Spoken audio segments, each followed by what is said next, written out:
Hi everyone, it's Jamin with Keene Point of View, the best intersection of gay issues, politics, and Christianity ever. And I'm back today with another twisted Bible story where I take Bible stories and twist them, or rather really unravel them, to what the Bible is actually saying when you take into consideration historical context and some things like interpretation of the language. I also throw in some jokes because why would I not make jokes? Jokes are fun, and anything God made does not mean it has to be serious or boring or staid or banal or rigid or whatever the heck we think sacred means. There's humor all over the Bible, and you can find a lot of it in the stories if you just read them at face value. Like today's story about a rich, tall, dark, good-looking man who probably got everything handed to him because he was rich, tall, dark, and good-looking, and was anointed by God to be Israel's first king. His name was Saul, and he epitomized someone too hot for their own good who got by on their looks for a long time, and it drove him crazy. I'm sorry, I'm totally projecting my own experiences with really hot guys I've dealt with who thought they could pull one over on me because they get by with their looks so much all the time with other people. But after the third guy, I said enough is enough. And if I don't let ugly guys get a pass, I can't let your fine behind get over on me either. So every hot guy from number 4 onward has gotten an application in probationary period before I emotionally commit to him and open up to him, because pretty boys aren't worth the trouble in most cases. And also, you know what? A lot of times they're... Hey. Okay, we talked about this. Okay, we're gonna get back to the story. Okay. Yeah. I don't think they want to hear about that. Maybe a vlog or something. Sorry, I'll calm down. Sorry. You're good. It's all good.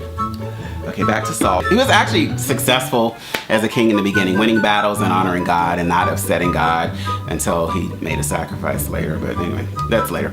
Our story opens with Israel under a theocracy in which they were directly ruled by God through judges. And God spoke through his prophets and prophetesses to lead the people in their daily lives. So Israel went back and forth between serving God and falling into disobeying God and worshiping the idols of their neighbors in Canaan because they were scared of their neighbors.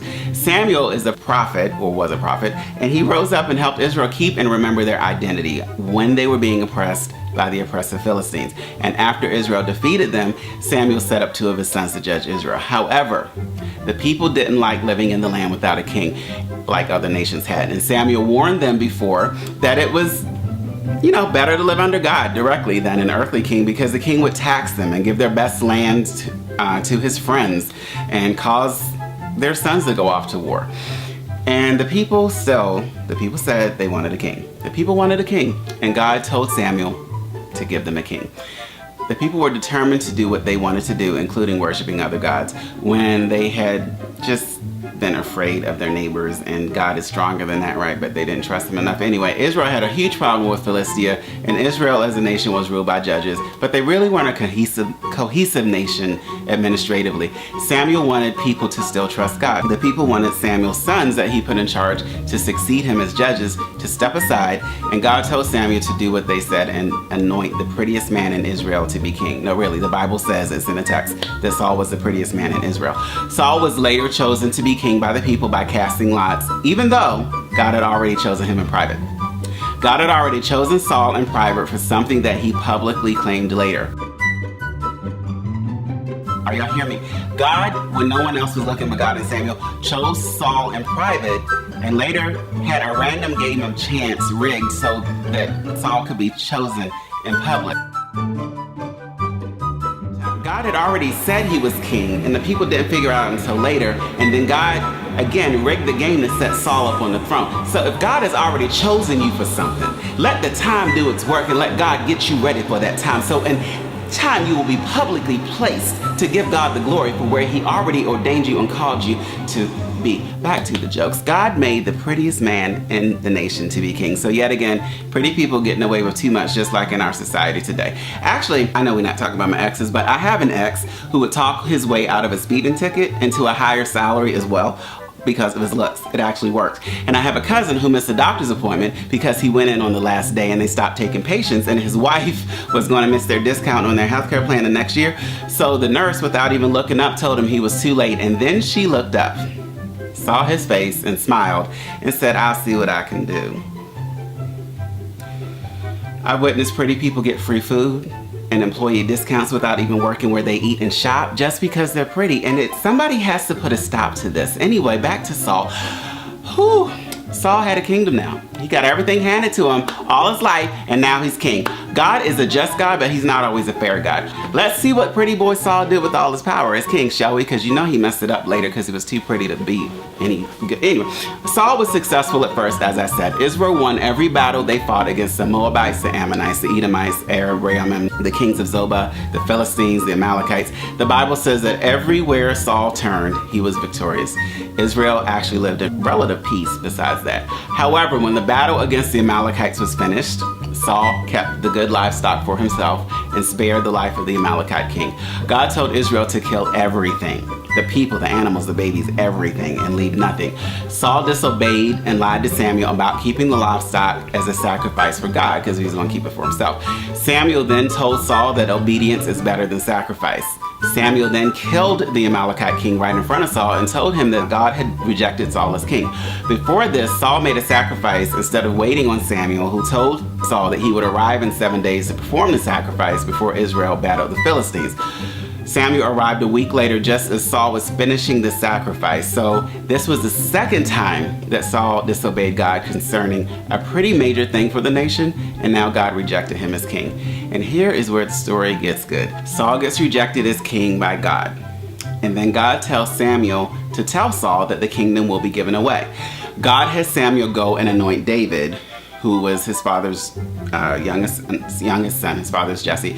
David was a teenager and a shepherd at the time, to anoint David king over Israel. David later becomes Saul's musician. Why? Because God allowed an evil spirit to torment Saul, and he became paranoid about everything, and the only thing that soothed him was David's music. He tried to kill David twice by throwing a spear at him while he played. Why? Because David slew Goliath in battle against the Philistines, and the Philistines were Israel's most annoying enemy, and Goliath was their champion. He was about 9 feet tall. There was a song that was popular in Israel at the time, and the words were, "Saul has slain his thousands, and David his tens of thousands." That was #1 on the Billboard chart back then. So this story is so crazy that the rest of Saul's life after being rejected as king is all about David. Seriously, Saul becomes a second build character in the story of his own life. Y'all, when God rejects you, it is harsh and complete. Can you imagine God rejecting you so badly and calling you to do something and you disobey him and you reject him, and he says, fine, I'll get someone else to do it. Then he rejects you and you play second fiddle to the person who is taking your spot for the rest of your life. You don't even know you're second fiddle until your obituary is read aloud for everyone to hear about how your life was basically about setting up the person God got to replace you, who's also about 25 years younger than you. I'm sure Saul was living his life thinking he would be king and be remembered with monuments and history books written about him, but nah, that really didn't happen. His whole life after God rejected him became about setting up David for success. It was so bad that Samuel told Saul towards the end of his life that God no longer heard Saul's prayers. Y'all, God was like, nope, don't even try to talk to me. Nah, nope. Did you know, like, God is so gracious, and for him to do that really means that you must have gotten on the last nerve of the filial hair of the electron of God's nerves. I really pray that none of us see God's rejecting like that, because my word. So I guess we can focus on what David and his life did, because it's no longer about Saul. I actually feel bad. I was trying to tell y'all about Saul, but his life became all about David because he disobeyed so badly. So Saul married David off to one of his daughters and gave David an impossible task to get 100 Philistine foreskins to prove that he was worthy of her hand. So yeah, Saul was mentally unwell by that point. David came back with 200 Philistine foreskins. Samuel killed the Amalekite king in front of Saul without warning, and David circumcised 200 men by force to marry his enemy's daughter.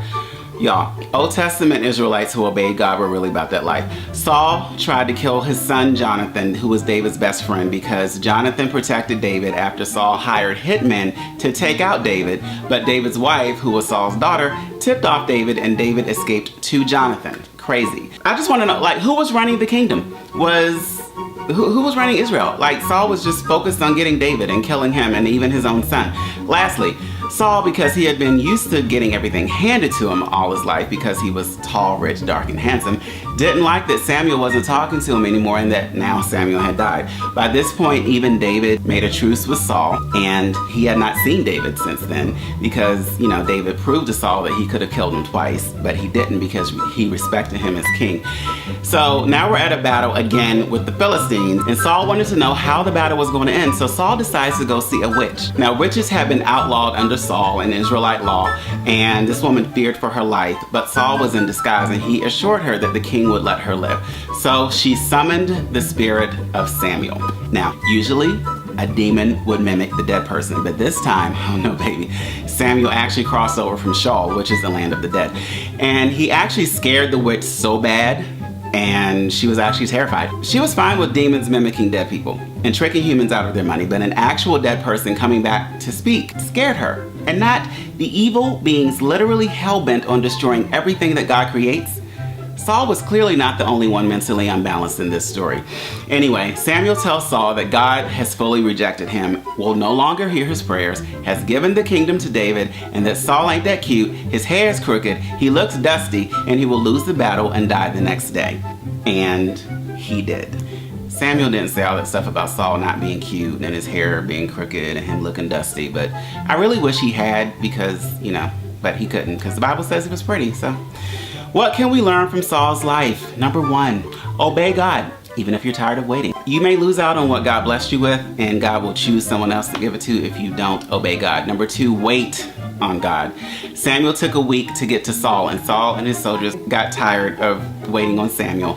And Samuel showed up the day that he said he would, but not at the time that they wanted. So Saul just, decided to do a sacrifice and started on a decline, which led him away from God, and he wound up losing his kingdom because of a pattern of repeated disobedience to God.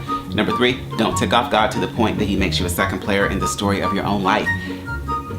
How sad is that? And number 4, all that spear chucking at people's heads, at David's head twice, at Jonathan's head. Look, don't tick off God so much that he allows a spirit of paranoia to afflict you because apparently it affects your aim. All those attempted murder charges that can never, be attributed to Saul. Why? Not because he was a king. No. Why? It was because he was tall and rich and pretty and got away with everything. Virtually murder. Actually, attempted murder. Number 5, pretty people go insane eventually, so pick an average to aesthetically displeasing person and live happily ever after with them. Thanks for joining me again for another Twisted Bible Story. This has been Jamin with Keene Point of View, the best intersection of gay issues, politics, and Christianity ever. Follow me on the Facebook fan page, which is facebook.com/KeenePOV, and on Instagram and Twitter @KeenePOV as well. Like this video and subscribe. Share it with your friends, even if you're appalled at the content, because you don't want to wind up like Saul and losing everything that you've worked so hard for it and become the second player of your own life, right? Okay. So please share the video. Thanks. I love us for real. Until next time, take care.